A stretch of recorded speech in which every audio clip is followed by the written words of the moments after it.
Well, I hope you're going to find, and I think you will, that Dave's comments and the imperatives of AI2 are a great segue to this. And Dave and I go way back, right, Dave? 2 weeks approximately that we know each other. We got on the phone 2 weeks ago for about 20 minutes to say, what the heck are we going to do together on the stage? But obviously with what you heard about with AI2, and now what you're going to see in this presentation of an AIRC project that we've just completed, I think you're going to see why I personally hope that synergy with Dave and his efforts and the AIRC will continue to grow. This also is a purple effort. You can see the university logos down there, and the transcription is hiding our partner at MITRE, but I want to point out Pete Corfiotis and others at MITRE were instrumental in helping with this project. And I also wanted to mention, as Kara introduced me, so I'm a professor at Purdue University, but chief scientist for the CERC. But here I am leading an AIRC project, and I'm kind of going head to head with my brother chief scientist, Phil Anton, who is presenting in the other session. But I wanted to raise this just for a quick insight for all of you, that there's just been amazing synergy, in my opinion, but I think many share it, between the CERC and the AIRC and these research communities we're bringing together. It's just been outstanding, certainly as one of the participants in the research, as well as someone who's got a responsibility looking across the spectrum of what the CERC does. And actually, we also have another construct in the CERC AIRC universe called the Research Council. And as the name suggests, it's a sort of a handful of individuals from the academic community within the CERC network that has now been expanded and very much enriched by faculty from other disciplines and actually other universities than we've traditionally had. So back to Dennis's original points this morning about really at every level of what the CERC and the AIRC does, including the Research Council, we're seeing this tremendous synergy and new energy and creative juices across that. So that's a little bit of my segue into this talk, but also into how this fits into the bigger picture here. And so by the time that I've been talking, I'm sure you've read the title. And so you're going to see here sort of a kind of technical deep dive into a software prototype that we developed targeted mainly for the integrated acquisition portfolio reviews, which again was mentioned in Dave's presentation. And we certainly thank the AIRC for their support for this effort. Okay, this is a scary chart. It's my bluff slide. And while I have more time than just this one slide to talk to you, I did want to show it just so you can start to see some key words. And the other thing I've been doing with this graphic as you're kind of scanning around, especially the why this is important. Again, Dave alluded to it, but I'd like you to imagine yourself playing a role in an integrated acquisition portfolio review. You might be the actual, OSD level A&S decision maker. You might be an analyst who's producing products for these reviews as you're very anxious on the day that your IPR comes up on the calendar. You might be a contributor of data from a program in one of the services. In my mind, all of those are key participants in this, not just in a very transactional, you give me what I need and then I'm going to go away. But I see, at least with the tools we're trying to develop, having these tools friendly to engagement of all these potential stakeholders in the process. So the big colorful pictures in the middle are some of the analytics that I'll touch on briefly in the presentation. And then just the final thing I want to mention here is this notion of mission engineering as sort of the foundational fabric for how we build the analytic tools in the context of a portfolio driven by missions with hopefully joint requirements represented in those missions. All right. So IPRs are actually occurring today as we speak. And here is a representation of some of the status quo, if you will. So obviously, One of the ways I describe this team is the advanced team for the folks on the front lines performing and constructing and performing and executing these IAPRs. And so as the advanced team, we've really worked again with our colleagues at MITRE as well as Miss Nikki Abbott, who was the sponsor for this work, to really understand what are some of the driving needs and pain points so far. And so you can see here, again, as perhaps referenced in some of the imperatives that Dave mentioned, there's a lot of opportunity here to get better for how we do the IPRs and how we support with system of systems analytics that are accessible to people inside these reviews, the mission engineering context, and of course, the data strategy and the data content and how that's processed. And I'll say a little bit more about that in a moment. And then really providing tools that can be quick and allow visualization so that, these are not studies, we don't want all of the analytics to be done, a month before the IPR and get kind of old and stale and static, and then just hope that the people in the room at the day of the IPR can actually make sense of them and struggle with, oh, I have 17 what if questions. Too bad I can't answer them right here. So there's a lot of opportunity why we thought the advanced team notion for us was really powerful. So what you're going to see and what our initial prototype that was developed under this AIRC project produced over a one-year period was an example of taking some off-the-shelf portfolio generation tools and being able to interrogate them, the outputs and the sensitivity studies. We had partners at Stevens Institute actually contributing a technology inject capability for these. And we did a little mission area gap analysis, but we really want to do, that's one of the elements that we think will be very powerful. Again, something I think Dave mentioned, what are the mission threads that we're really missing in terms of enablement with our capabilities so far? So all kinds of additional questions that again can support not only IAPRs, but we think AI too, and what Dave's trying to accomplish. All right, so in a nutshell, the key objectives here, I highlighted a couple of the key words that were probably easy to miss on the bluff chart. Enhancing data-driven decision-making, portfolio management from the mission engineering perspective, and certainly doing all of that moving from paper-based reviews and products to model-based and interactive reviews of portfolios. Okay, so all consistent with what I've said so far, but I can't help to do this even though time is short. How many of you have heard of kind of the data, information, knowledge, understanding, wisdom hierarchy? Certainly, Dennis, I know you have. Raise your hand. There you go. There's some. So, this project and some of even the earlier conversations today, that's sort of a lens. I have a stack of papers that I've collected over the years that are the papers that I think are so important that I should read them once a year. And so recently I came across one of those. This is Russell Ackoff, who I thought was kind of the originator of the concept of this hierarchy: data, information, understanding, knowledge, understanding, wisdom. And then I went to Wikipedia and I got scared. This is like a half hour ago, by the way.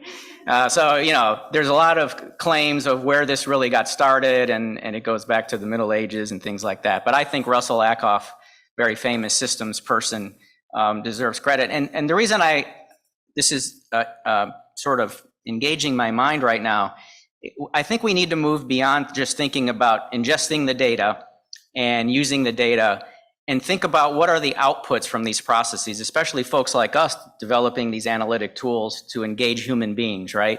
So I don't think we're ever going to get to wisdom unless we get a lot of budget increase. But I do think that we have the opportunity to use this kind of construct to always be asking, what do we really mean by enhancing decision-making? And it's not just using more and better data, although that's just the start.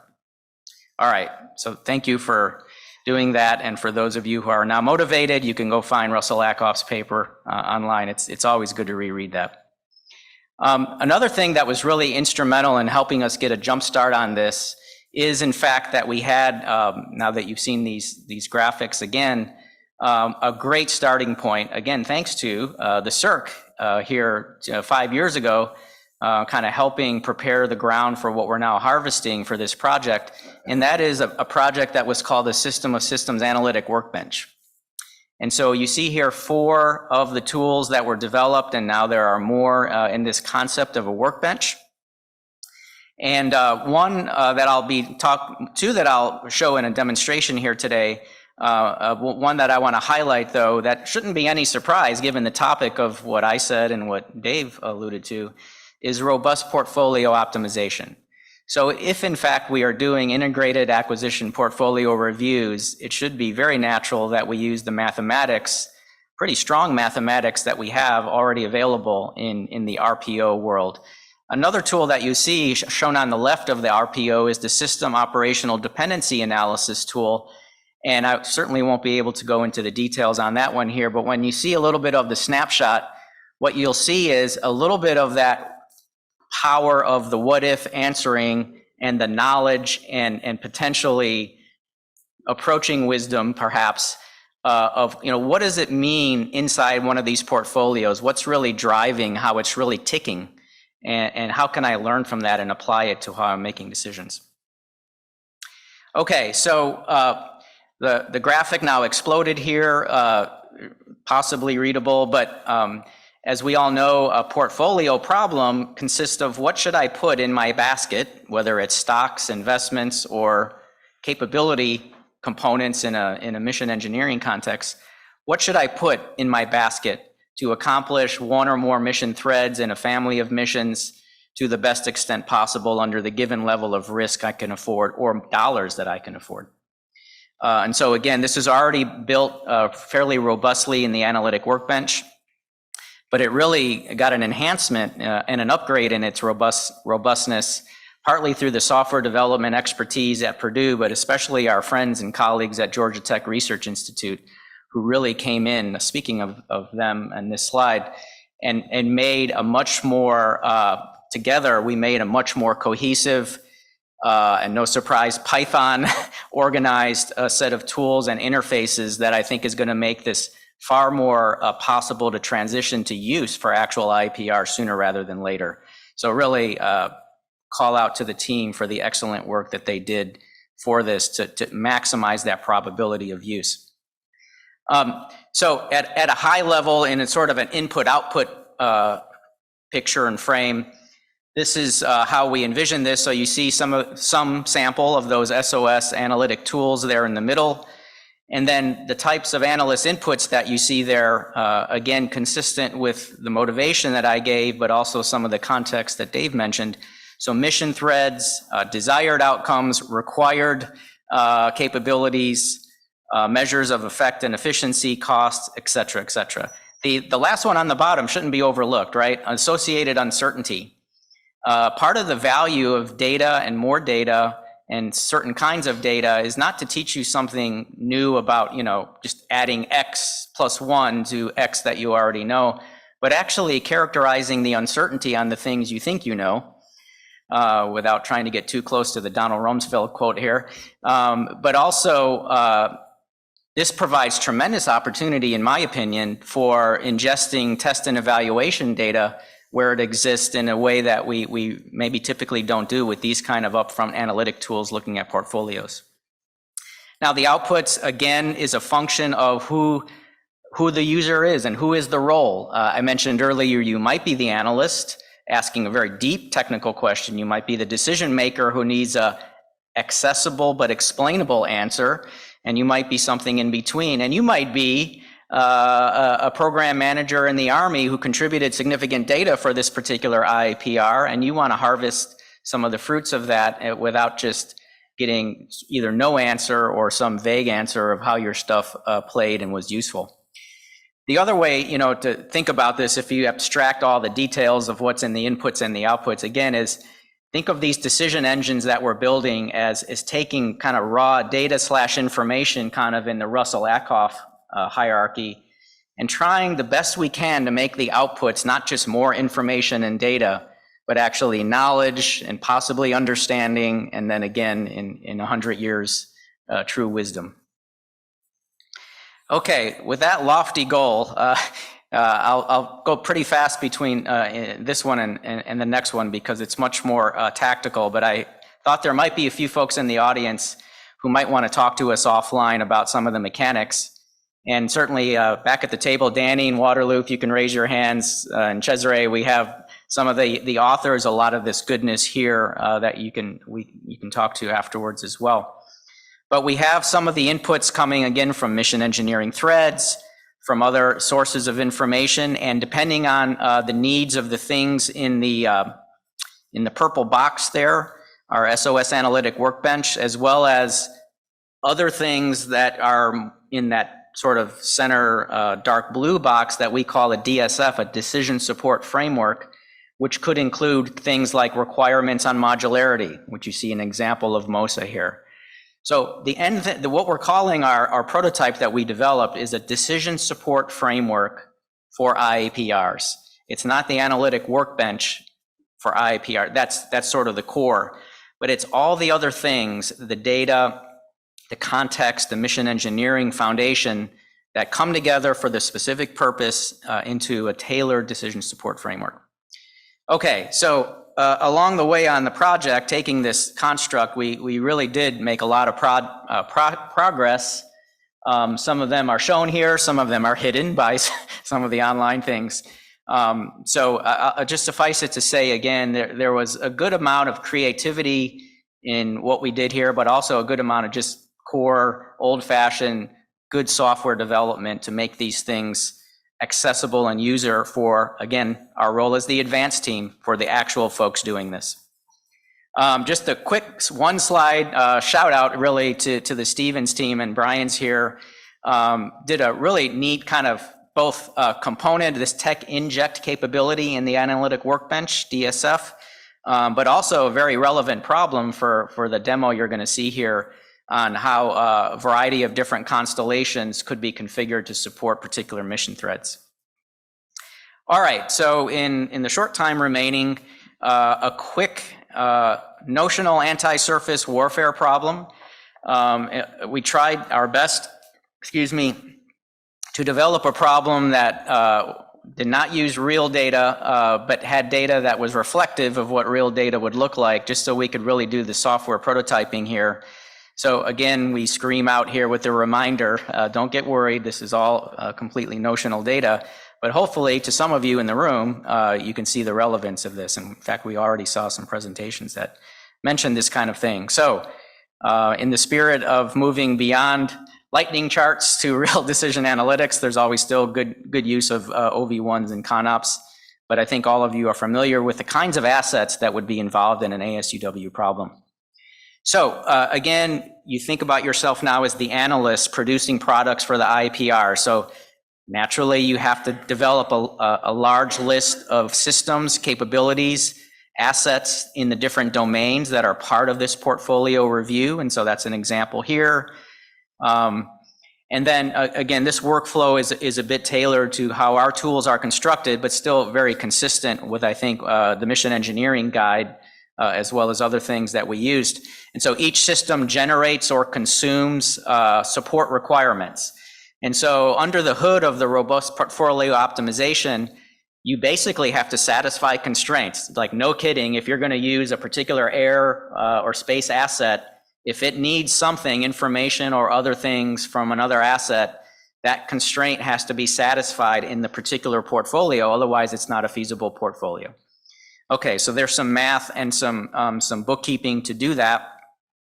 And then ultimately, again, you start to aggregate and say each system capability shown here has a particular way that we measure it. And so these system capabilities become kind of the building blocks of what would constitute a portfolio, although you could actually build the portfolio at a component level as well.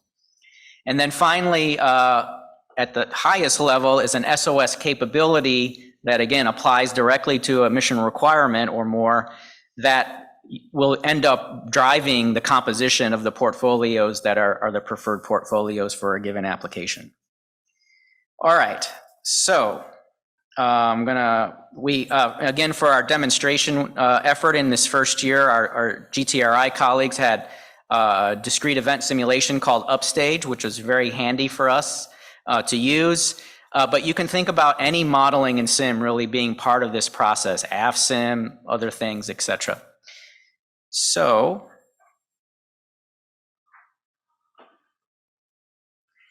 Now, I promise there won't be too much random clicking here, but depending on your eyesight and the screen resolution not being very good, let me just give you some voiceover as you're looking at this. All of those elements that I mentioned in terms of what are the library of system capabilities, what are the system of systems capabilities that you're seeking to develop, these are tailorable by the analyst in this interface that we developed.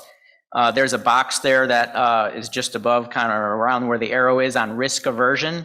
So in the formulation, there is an explicit representation of risk aversion that can be varied. I'll come back to the outcome there that showed an actual portfolio in a static chart in a moment. What you're seeing here in this long table are the 17 portfolios that were the Pareto frontier portfolios, meaning those that were the non-dominated solutions. You could not get better in cost or performance without degrading another of those metrics. And so that's what we mean by a non-dominated solution. And then as I was speaking, there was an execution on one of the portfolios of the SOTA method that showed a big network of things that I missed, but you saw, and said, given that network in that portfolio, if there was a failure, a partial failure in one or more of this complex network, how bad does that make the overall capability degradation? So again, analytic tools that help you answer potentially during an IAPR of what if in terms of some of these effects. You can also click on one of the portfolios, and I think, the next thing here is showing you could actually go back and rerun your modeling and simulation, in this case, the upstage simulation, to see and verify some of the portfolio outcomes for that particular effort. All righty. So real quick, as I mentioned, here's an example of one of the outcomes from this sort of notional ASUW problem that we created. You see the system of systems performance index there on the y-axis. We can accumulate and weight different components of SOS capability or the SOS performance. So there's pros and cons of that, right? The more weighting factors you provide someone, that's more power for them to tailor their questions and potential solution search. But there's a number of parameters you would have to justify. And then on the x-axis in this particular example is cost. And so in this case, with the 3 levels of conservatism, and this is not a typical case actually in other applications, but we see a fairly modest impact from the conservatism that the 3 cases we showed here, as well as an unusually linear behavior for most of this.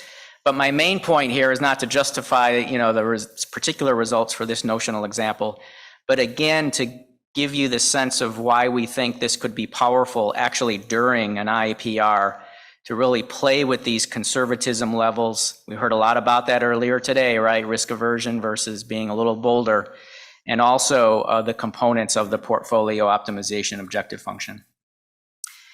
So going forward, again, I hoped I convinced you that the prototype shows promise, and in our minds, some of the things that could be done going forward is doing more critical mission thread analysis. Given the portfolios you can generate, which mission threads seem to be attentive or undertreated in terms of capability. What I mentioned the SOTA tool looking at resiliency. And then there's a sister tool to SOTA that works in the developmental domain that says, with projected levels of development time for some of the in-acquisition process portfolio components, which of them are going to hurt you the most if delays propagate in the developmental timelines there? And again, any number of, there's always infinite number of technology injection questions that are relevant. Finally, we are benchmarking what we're doing and doing that to also, make sure we're leveraging the state of the art with other tools. There happens to be a tool out of Sandia that's been around for many years called CPAT. So we see some things that CPAT can do, but we want to make sure that we're adding value in this sort of developing decision support framework for IAPRs. But the other thing about this is it really allows us to track as the AIRC as well as potentially Dave's organization, to really say how can we measure how we're getting better and better in analytics for decision making in these contexts. So I'll stop there and see if there's any time for questions, maybe one or two. Thanks.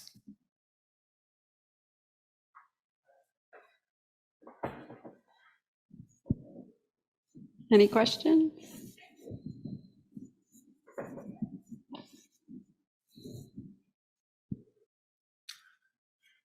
I see things in the chat, but I don't know if those are questions. No. Just some comments.